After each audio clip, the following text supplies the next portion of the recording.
Hello, আসসালামু আলাইকুম ওয়া রাহমাতুল্লাহি ওয়া বারাকাতুহু। আমি হাসিনা বলতেছি দিল্লি থেকে। কে বলতেছেন? হ্যালো।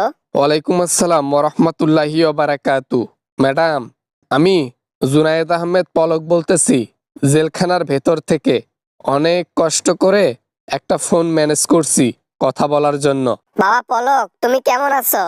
তুমি দেশের বাইরে আসতে পারলা না। এই তোমাদের কারণে আর কি করব আর কি না করব আমার মাথা নষ্ট। ক্ষমতায় যাওয়ার জন্য ধর্মকে লেলিয়ে দিয়েছি, তারপরও কাজ হচ্ছে না। ম্যাডাম, ধর্ম আর ধর্মকে লেলিয়ে দিয়ে লাভ নাই। বাংলাদেশের মানুষ এখন এক হয়ে গেছে, তাই তো।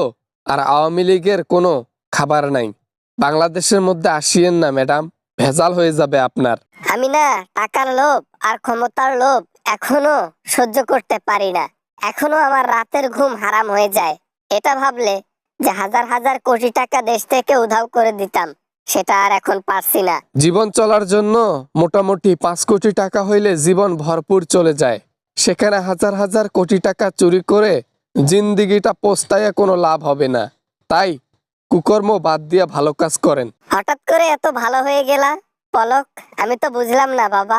তুমি তো একটু খারাপ টাইপের ছেলে ছিলা, কিন্তু উপর দিক থেকে ঠিকই ভালো ছিলা, কিন্তু ভিতর দিক থেকে খারাপ ছিলা। হঠাৎ আজ এত ফেরেশতার মতো কথা। শাস্তি শাস্তি, রেগুলার যদি 50 পিস করে ডিম, কারেন্টের শক, আরো গরম পানির চুবানি, আরো অনেক কিছু, এ ধরনের শাস্তি ডেইলি পাইলে আপনার মতো কাফেরও ভালো হয়ে যাইতো।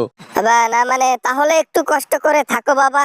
আমি যথাযথ চেষ্টা করব বাংলাদেশে ফিরে যাওয়ার এবং ক্ষমতা আবার ফিরিয়ে নেবার।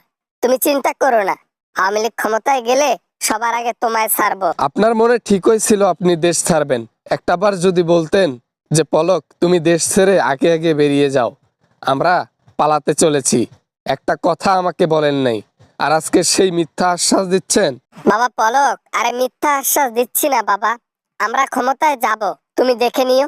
আওয়ামী লীগ আজকে নয়তো কালকে ক্ষমতায় যাবে ইনশাআল্লাহ। আর তখনই আওয়ামী লীগের প্রত্যেকটা নেতাকে বের করা হবে। বের করে কি করবেন? ততক্ষণে অনেক দেরি হয়ে যাবে। দুনিয়াতে চলার মতো শরীর থাকবে না। বাংলাদেশের মানুষকে অনেক কষ্ট দিয়েছেন আপনি, আর সেটার ভোগান্তি ভুগতে হচ্ছে আমাদেরকে।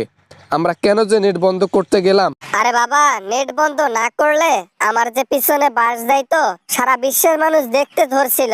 এজন্য তো নেটটা বন্ধ করে বলতে বলছি, যাতে সারা বিশ্বের মানুষ দেখতে না পারে আমাদের কুকর্ম। আপনার ইশারায় যদি নেটটা বন্ধ না করতাম, তাহলে আজকে জুনায়েদ আহমেদ পলক জেলখানার ভিতরে থাকতো না। হয়তোবা শাস্তি পাইতাম, কিন্তু এতটা শাস্তি পাইতাম না যতটা এখন পাইতে হইতেছে। বাবা না, মানে ফোনটা রেখে দিলাম। হ্যাঁ, সমস্যা নাই। আমরা ক্ষমতায় গেলে বের করা হবে তোমাদের। এটা নিয়ে তোমাদেরকে চিন্তা করতে হবে না মোটেও। ওকে, ভালো থেকো জুনায়েদ পলক। আসসালামু আলাইকুম। এইটা বোঝার আর বাকি নাই যে আপনি আমাদেরকে মিথ্যা আশ্বাস দিচ্ছেন, কিন্তু এটা মনে রাখবেন শেখ পরিবারের কেউ আর ক্ষমতায় আসবে না। উচিত কথা বলতেছি তাই ফোনটা রেখে দিচ্ছেন। একদিন আপনিও ধরা খাবেন ইনশাল্লাহ। হ্যালো বন্ধুরা, আশা করি ভিডিওটা অনেক ভালো লেগেছে and অনেক এনজয় করেছেন। যদি ভিডিওটা ভালো লাগে অবশ্যই একটা লাইক করবেন, আর চ্যানেল নতুন হয়ে থাকলে চ্যানেলটি সাবস্ক্রাইব করবেন, পাশে থাকবেন, শেয়ার করতে ভুলবেন না। দেখা হবে এরকম হাসির ভিডিও নিয়ে আবারও আপনাদের সঙ্গে। সবাই ভালো থাকবেন, সবাই সুস্থ থাকবেন। খোদা হাফেজ।